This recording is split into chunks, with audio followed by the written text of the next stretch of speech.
الحمد لله رب العالمين، صلى الله وسلم على نبينا الكريم محمد بن عبد الله وعلى آله وصحبه أجمعين. أما بعد، فبعد darasa na uzushi ambao unawahusu waumini wote ili kuendelea na ratiba ya darasa. Aliwahi siku moja Mtume Muhammad sallallahu alaihi wasallam kuwauliza masahaba wake, ayu yaumin hadha, leo ni siku gani? Wa ayu shahrin hadha, na huu ni mwezi gani? Wa ayu baladin hadha, na huu ni mji gani?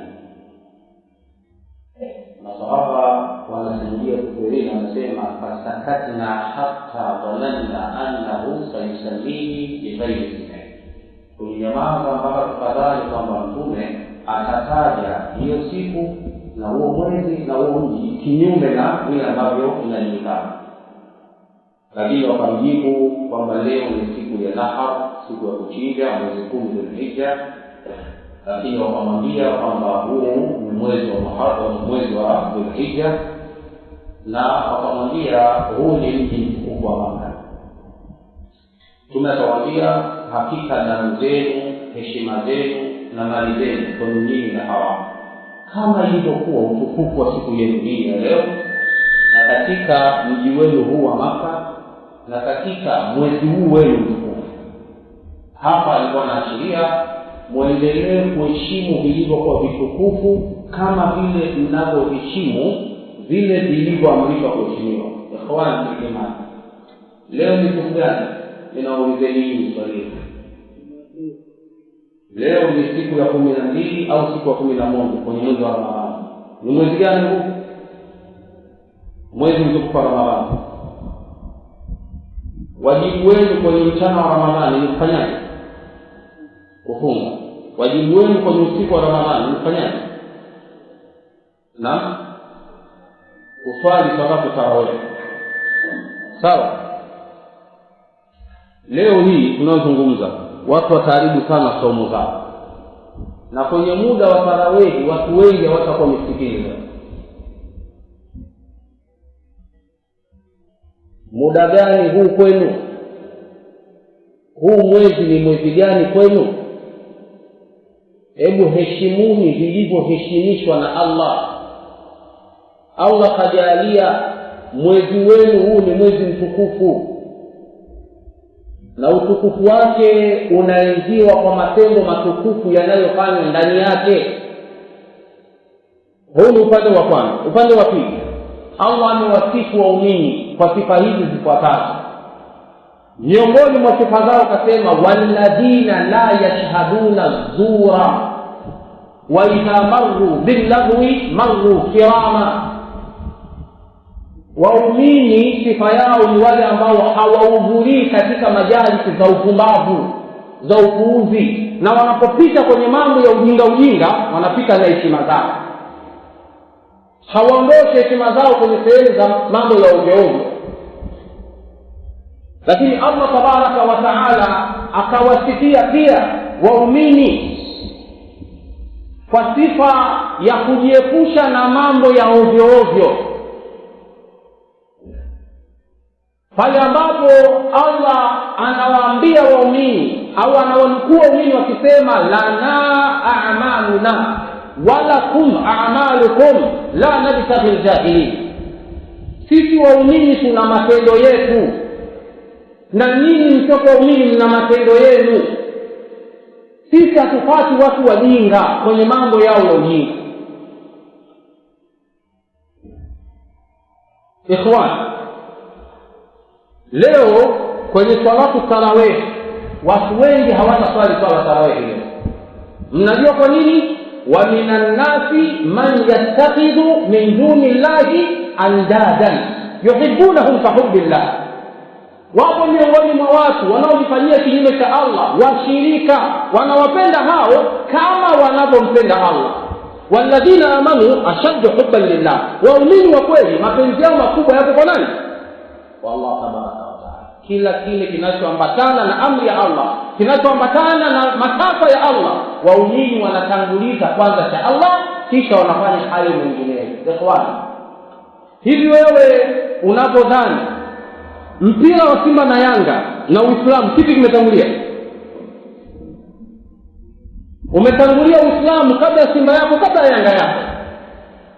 Utakapokwenda kaburini utaulizwa kuhusiana na Uislamu, utaulizwa kwa sababu ya klabu yako. Maswali yako ya kaburini utaulizwa, wewe kwa nini timu yako ya Simba imefungwa au kwa nini timu yako ya Yanga imefungwa? Utaulizwa kuhusiana na dini yako, utaulizwa kuhusiana na ibada zako. Sasa atastabdiluna alladhi huwa adna billadhi huwa khair, mnataka kubadilisha kitu duni na kitu kilichokuwa cha heri. Ummatu Muhammadun ummatun matbu'a wa laysat ummatun tabi'a. Umma wa Mtume Muhammad ni umma wenye kufuatwa, sio wenye kufuata. Umma wa Mtume Muhammad si watu, sio bendera upata upepo. Ummatu Muhammad ni watu ambao wao wanafuatwa na nyumati nyingine. Wakadhalika ja'alnakum ummatan wasata, hivi ndivyo ambavyo tumekufanyeni nyinyi muwe ni umma wa kati na kati, ai mu'tadila. Pamoja na kwamba zama zetu za kuja tumekuja kwenye zama za mwisho, lakini Allah ametuita ummatan wasata litakunu shuhadaa ala nas wa yakuna ar-rasulu alaykum shahida. Nyinyi ndio mashahidi wa watu, sio watu wasubirieni nyinyi, nyinyi ndio mtawasubiria watu. Wewe leo tunakuja kutengenezewa vitu vya lahwi na lahwi, alafu vinafanywa ndani ya nyakati zetu muhimu. Mwaka jana tulilalamika, nilisema mimi kwenye membari hii, kwa nini wanatuletea mipira mwezi wa Ramadhani? Lakini nikasema kwamba nyinyi waumini mwaka huu tutajua dini yenu na shahawati zenu, matamanio yenu, kipi mnakitanguliza. Nilisema kwenye membari hii mwaka jana, dabi hii ya Kariakoo tunataka tuone mara hii mna msimu wa Ramadhani, mchana wake mnafunga, usiku wenu mnaswali tarawih. Mtavunja saumu zenu, mtavunja tarawih zenu kwa sababu ushabiki wa mipira yenu. Sasa mara hii sio ndani ya mwezi wa Ramadhani, imeenda kuwekwa kwenye mji wa Waislamu. Sio tu mwezi wa Ramadhani, imewekwa ndani ya Ramadhani ile, lakini kwenye mji ambao 90% ya wakazi wake ni Waislamu watupu, wenye kuswali watupu, wenye kufunga watupu. Kwa nini tunaharibiana ibada namna hii? Na kwa nini sisi tukubali kuharibu ibada zetu kwa sababu ya mambo ya kupita haya? Ili saumu moja, tarawehi moja utaweza kuisijia ukaipata kama vile ilivyo siku ile ambayo umetakiwa ufunge, siku ile ambayo umetakiwa usali tarawehi. Lakini ukikosa dabi hii, kuna dabi ya raundi ya pili. Umekosa dabi hii, ipo tena raundi ya pili, dabi haitakuwa Ramadhani. Na mwakani pia ipo, na mwaka ujao. Ila Ramadhani hii ya mwaka 1447 ukikosa siku moja uipati tena Ramadhani kama milele na maisha yako yote.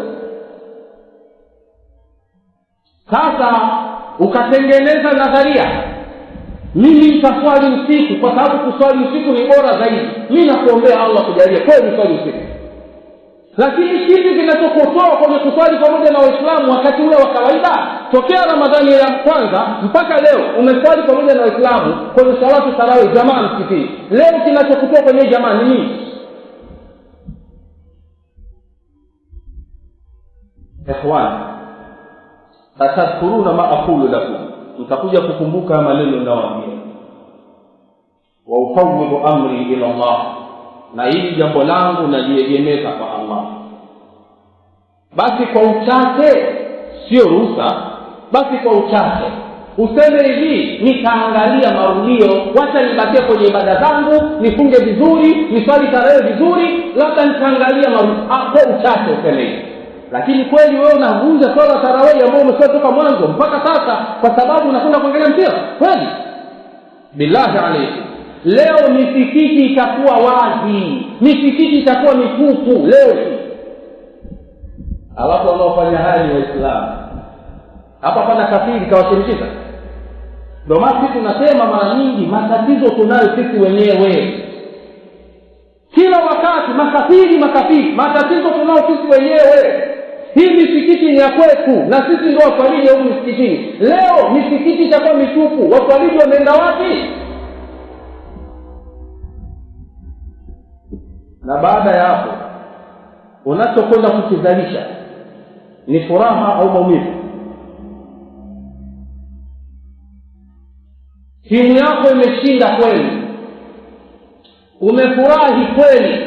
Je, furaha ile utakayoifurahi inakuongezea kwenye thawabu zako, kwenye hasanati zako, inakuongezea kwenye madhambi yako? Na wewe unashirikiana na watu waovu, wachafu, matendo. Watu watazidi kwa furaha ya kushinda ile mwezi wa Ramadhani. Watu watatembea uchi kwa furaha kwa sababu ya kushinda ile mwezi wa Ramadhani. Watu watafanya munkarati mbalimbali kwa kushinda. Huo ni upande wa kushinda. Yaani hapa leo kila kitu ni shari. Ukishinda ni shari, ukifungwa ni shari. Ukishinda shari kwa sababu pana maasi mengi atafanya ndani ya mwezi wa Ramadhani, ukiwa wewe mwenye furaha ya ushindi, unashirikiana na wale watu waovu Mungu wao. Lakini kama utakuwa mtu mwenye kufungwa, utakuwa na simanzi mno, mateso. Wewe unateseka kwa sababu Mtume Muhammad kafa. Unateseka kwa sababu Uislamu umedhurika. Unateseka kwa sababu Qur'ani imedhalilishwa. Unateseka na nini? Muislamu anakuwa na simanzi na majonzi eti kwa sababu Simba yangu imefungwa, kwa sababu Yanga yangu imefungwa. Wewe uko sawa kweli? Wewe unaacha kukaa na maumivu ya dini yako, maumivu ya imani yako, maumivu ya uchamungu wako. Unakwenda kuumizwa na mipira ambayo haikusaidii kwenye dini yako wala kwenye dunia yako. Na Watanzania, hii janga la Simba na Yanga, sijui tumeletewa nini Watanzania kwenye Simba na Yanga. Watanzania na Simba yao na Yanga yao huwaambii kitu chochote. Yaani mapenzi ya hizi klabu mbili kwa Watanzania sijui zilikuwa na nini ndani yake. Mtanzania kwenye usimba wake na uyanga wake humwambii chochote. Wengi wa Watanzania pamoja na dini zao walizokuwa nazo, ziwe za Kiislamu, ziwe za Kikristo, kwenye kadhia Simba na Yanga, dini inakuwa namba mbili. Kwanza Simba yake au kwanza Yanga yake. Dini itafuata namba mbili.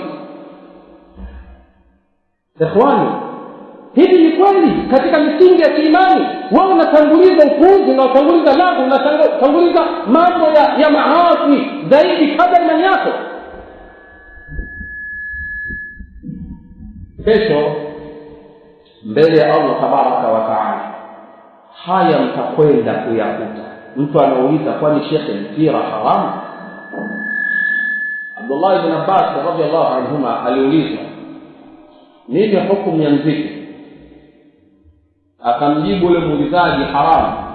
Yule bwana ametoka pale kasikia kanuna, kwa nini kajijua haramu? Anaondoka zake kwa hasira. Ibn Abbas akamwita akamwambia njoo. Akamwambia, araaita in jaa al-halal wal haram yawm al-qiyamah amama Allah aina yakunu al-aghani? Imeletwa halali na haramu siku ya kiyama mbele ya Allah tabaraka wa taala. Mziki unako upande gani? Utawekwa katika halali. Araaita in jaa bi kurati al-qadam yawm al-qiyamah, hebu nieleze utakapoletwa mpira siku ya kiyama na yale yanayobebana na mpira siku ya kiyama. Katika hadhara ya Allah pamewekwa halali pande, haramu pande. Mpira unawekwa wapi na ushabiki wake? Ushabiki wa mpira unawekwa pande gani? Munkarati zote zinazofanyika kwenye ushabiki wa mpira, hapo nasema utawekwa kwenye upande wa halali. Kama itakuwa mpira sio haramu kwa yale yanayoambatana na mpira, kama ushabiki wa mpira na yale yanayoambatana na ushabiki wa mpira sio haramu, sijui kitu gani kitakuwa haramu. Kuna baadhi ya ahli ilmu wanasema taghutu hadha al-asr kuratul qadam. Taghutu anaabudiwa katika zama hizi ni mpira. Taghutu anaabudiwa zama hizi ni mpira. Mpira ni katika taghuti mbaya mno anaabudiwa zama hizi, kwa sababu hata mashehe pia nao ndio washabiki wa Simba na Yanga. Kwenye maasi mengine wakuti mashehe, lakini kwenye maasi ya mpira mpaka mashehe tena wenye uongozi wa dini ndani ya mipaka nchi yetu wanashabikia mpira. kuonyesha haya ni maasi ambayo yameenea mno. Sasa ikhwan, sisi tunamiliki kuzindua kama hivi. Mimi namuomba Allah tabaraka wa taala kwa majina yake matukufu na sifa zake njema, leo hii katika saumu yangu na kiamu yangu na siku yangu nzima nisiharibu kwa jambo lolote la mpira saumu yangu na kiamu yangu, na kuombea na Allah wewe pia leo hii saumu yako na kiamu yako ipete salamu, isidhurike na chochote katika ushabiki wa mpira. Na hilo unalo wewe mwenyewe.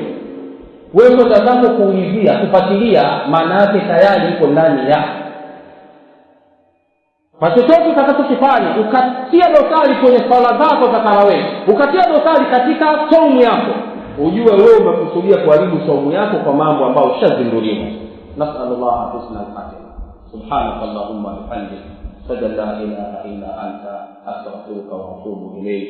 Sallallahu wa sallam على نبينا محمد وعلى آله وصحابته وسلم والحمد لله رب العالمين.